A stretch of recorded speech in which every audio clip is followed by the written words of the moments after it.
As a licensed marriage and family therapist, Michael McFarland attended a statewide conference sponsored by the Kentucky Suicide Prevention Group back in 2005. What Michael learned at the conference changed his life. He is now the State Suicide Prevention Coordinator for the Cabinet for Health and Family Services. I will never forget sitting in that conference.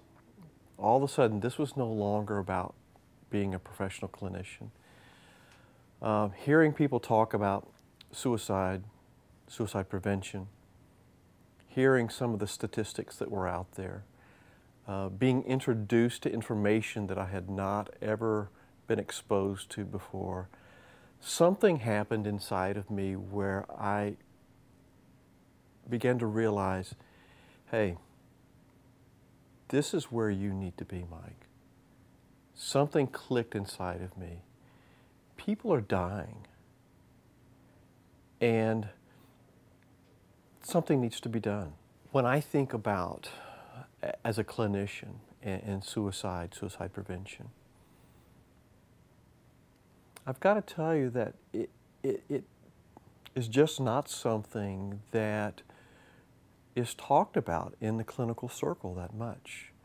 You talk about all kinds of other elements that are part of preparing a person for clinical service, how to do therapy, how to do assessments, all of those critical factors. But where you don't get much emphasis is around the area of suicide prevention, working with a suicidal client. And yet, those are some of the most common events that a therapist is going to face. Research tells us that typically therapists get less than 2 hours of didactic training around suicide prevention, working with suicidal clients. I wanted to see what we could do from a state standpoint in our state prevention program to provide educational opportunities, workshops that clinicians could participate in to get the competency that's necessary in working with a suicidal client.